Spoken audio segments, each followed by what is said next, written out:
Secretary of State here in Ohio, Frank LaRose, is joining me now on the Scott Sand Show. Mr. Secretary, busy day, I'm sure. Thank you for a few minutes of your time.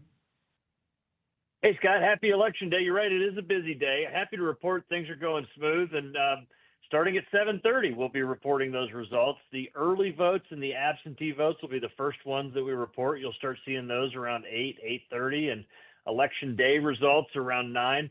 Listen, Ohio will have the results on election night. This is one of those things we get right, even though other states don't. So why can Ohio do this, but say Pennsylvania, Michigan, or Nevada can't? Because we're Ohio. We're good at this. No, listen, it's a lot of preparation work and making sure that we are ready for November, as we like to say. One of the things that Ohio does that the states you mentioned, Michigan, Pennsylvania, Arizona in particular, don't do is we process our absentee ballots as soon as they come in. So over the last 4 weeks, as absentee ballots arrived, they were opened by a bipartisan team.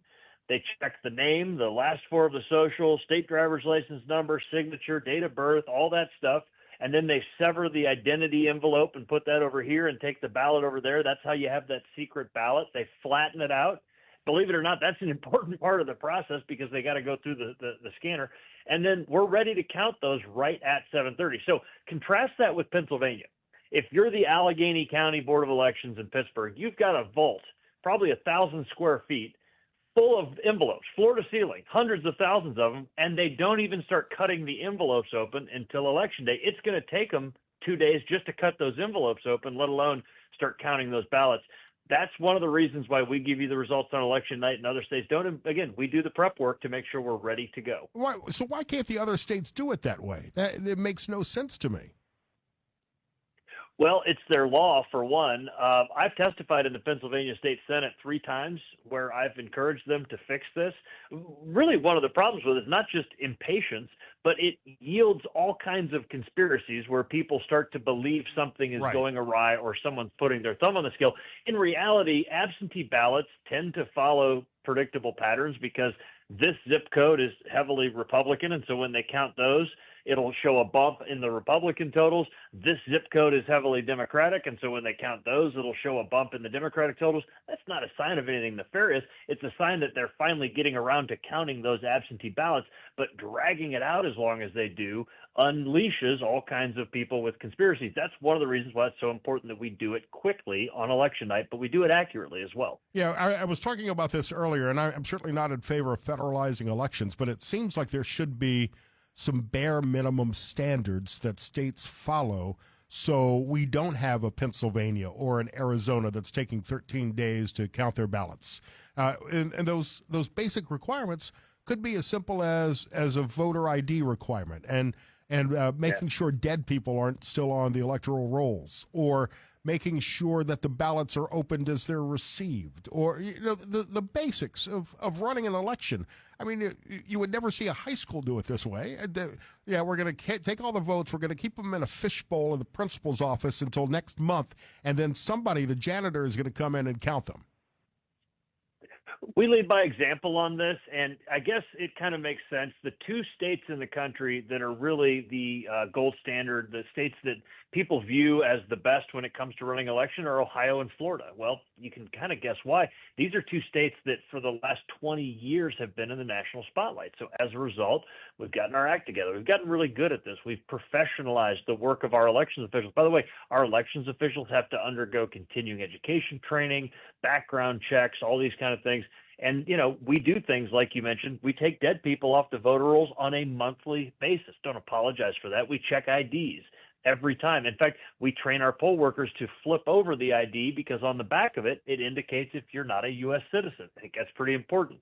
We actively remove non-citizens from the voter rolls and prevent them from ever getting on the voter rolls.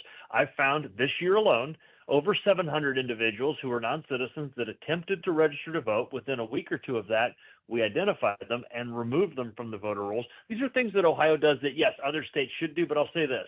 The decentralized nature of how we run elections very locally and as a state-by-state thing. That's not a glitch; it's a feature. And we should keep the states in charge of elections. But you're right, having standards that those states should follow is the right idea. We're talking to Ohio Secretary of State Frank LaRose here on the Scott Sand Show. Have you heard of any issues around the state? I know that we had some people call this morning, and I talked to some people while I was in line to vote this morning that were concerned about a fewer number of machines in some precincts, and really at my voting location in downtown Toledo, they just rearranged the room and made it look like there was more space and had a better flow of people, because for the first time, I've lived in Ohio 10 years, this was the first time I've had to wait in line to vote. It was only like 10 or 15 people, but I've never had to wait to vote before. I've always been able to walk in and out. Yeah, I'm happy to report that things are going very smoothly throughout the state. There are always things that pop up. I mean, imagine the scale of the operation: 3,200 polling locations, staffed by over 35,000 poll workers. Just the law of averages tells you that something's going to go wrong somewhere. But the strength of our system is how quickly we react to and work through those problems, and we have the backup plans to make sure that none of those things that happen are going to prevent people from casting a ballot. Now, something like how many machines are allocated, that's actually required by law. So it's not something that, is just sort of left to somebody to come up with. It's a certain number per registered voter in that area and that kind of thing. And we work to keep the throughput high, and that's just a matter of making sure the poll workers are well trained. There will be lines. In some cases, in fact, if people are going to vote in the after work period that's coming up soon, that tends to be a higher turnout time. But here's the thing. You've had 4 weeks of early voting. I can tell you that I didn't wait in a line because I voted from my own kitchen table where my wife Lauren and I sat there and filled out our ballot. We chose absentee voting. Over 2.5 million Ohioans have already voted before the polls even opened this morning. And we could be on track to break the all-time record. I don't know for sure, but the all-time record was 5.8 million set in 2020. And the trends are that we could break that. It's going to be up to Ohioans over the next couple hours. I've heard voter turnout here in Northwest Ohio has been in excess of 56%, which would be, I think, pretty close to a record that was set back in 2008. We're happy to see that. Again, the all-time record statewide was 2020, and that's something that we got over 5.8 million people that voted. Listen, when we hold a party, we want people to come, and I won't rest until there's 100% voter turnout. It's best for the civic health of our state when more voices can be heard, but when it's also an honest and trustworthy election that follows the rules. That's what we do. We make it both easy to vote and hard to cheat. So does it make it easier for you with so many people voting early this year? It's helpful in that it helps take some of the pressure off of Election Day, to be candid. Fewer lines because a lot of those voters have already been served. But I like the choices that Ohioans have, right? You can choose early voting at the Board of Elections. You can choose absentee voting if you want to vote from home, or you can choose Election Day voting. None of them are bad. It's just a matter of picking which one fits best for you. Having all of those choices and the secure way that Ohio does it is, again, why we're the gold standard. So we're talking to Frank LaRose, Ohio's Secretary of State. Can you project what time we'll start to be able to call some races tonight based on the fact that you've got so many early votes in? Yeah, I can't really project the time, but let me tell you how historically it works. By 7:45, 8 o'clock, we're reporting those election night results for early and absentee voting. So you'll see the number of precincts counted will stay at 0 because those are all early and absentee votes. Usually by 9, we're starting to count the election day votes from the high school gymnasium, from the church recreation hall. Those will continue on, and usually around 11 p.m., we're in the 80 to 90% range. Most races at that point will be called where somebody has conceded, somebody has declared victory, the media has called it for a certain person. But there's a number to watch. If you're on our website, voteohio.gov, watch for the number in the upper left-hand corner that says total outstanding provisional ballots, absentee and provisional ballots. What that tells you is how many could count after Election Day. That's the total number that could still be counted. And here's the thing. If your favorite candidate is leading by 50,000 votes and there's still 300,000 outstanding in provisional ballots, Well, that race may not be over on election night. It may take us until the final certified result a couple of weeks later. But if your favorite candidate's winning by 300,000 votes and there's only 300,000 outstanding, well, that race is over, and you can conclusively tell where that one's going to head. Here in Ohio, the polls close at 7:30, so just over 2.5 hours from now. What are the rules? If you're in line, you should be legally allowed to vote if you're in line by 7:30. That's absolutely correct, but nobody can join the line after 7:30, 7:31, for example. The Board of Elections will have a poll worker go out there to mark the end of the line. Everybody who was in line will get to vote.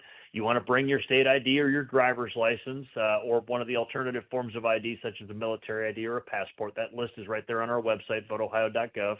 In addition to your ID, bring a smile. And I say that because you want to thank these people that are working so hard. I know the comedy sketch was making fun of the age, but we've seen a big response from younger poll workers. We actually have a program called Youth at the Booth, where high school students have signed up to be elections officials. And so you're going to see your fellow Ohioans that are checking you in at your voting location. Thank them for the work they do.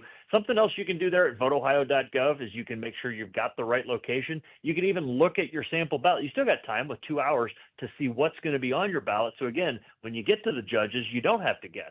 You can do your research ahead of time and go in there well informed and ready to cast your ballot and actually make a decision with some good information behind it. I know you talked about this yesterday. Have there been any issues today with people who have been unruly wearing their MAGA gear or their I'm with her gear into the election booth? There are conflicts that pop up regarding election day attire. We've trained our poll workers to de-escalate that. Any law enforcement person can tell you in the first 20 seconds of an interaction, you can turn the heat up or you can turn it down. And in those cases where somebody has come in looking for a fight, in some cases they'll file a complaint with us or whatever else. But really what we found is our elections officials are handling it appropriately. Nobody will be denied the right to vote. But we will tell you, hey, if that shirt says vote for candidate X, that you can't wear that.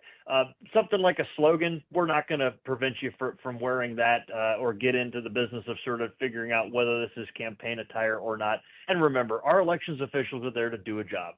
There are millions of people that need to vote today. This whole what you wear thing, we don't want that to become a distraction. You can't wear campaign attire in a polling location. So come in, cast your vote, walk out with your I voted sticker, and then do your campaigning outside of the polling location. I didn't have any problems this morning at the downtown precinct where I vote, and I talked to all the poll workers and thanked them. That I always enjoy. That's why I like going on Election Day. I like to have those conversations and see what's happening that day. The earliest I've ever voted, usually I go at lunchtime or after the show. But I am wearing, and I did not have any problems with this, I'm wearing a black sweatshirt with white lettering that says Electoral College, because I just hope both teams have fun. There you go. It's like the old Animal House shirt where it says Right. college. Right. I've thought about making those up. So I run the Electoral College in Ohio. I'll be the one that calls it to order. And what the voters of Ohio today choose will determine who's sitting there at the State House to run the Electoral College. And we'll send those results to Washington. Well, Secretary of State Frank LaRose here on the Scott Sand Show. Your office is doing a great job. You're leading the country in the way elections should be handled around the nation. I'll be interested to watch how our returns come in and then compare it to the states everybody wants to see tonight: Michigan, Ohio, Michigan, Pennsylvania, Nevada, Wisconsin. All of those swing states will be interesting to see when those returns start to come in. Thank you, Scott. Hey. And get out and vote if you haven't done so already. Polls close at 7:30. I know you're going to be on Bloom Daddy's show in like 20 minutes. I'll send you $20 if you mention my name on his show. I can't take that as a public official, but thank you so much, Scott. See you, Frank. Bye.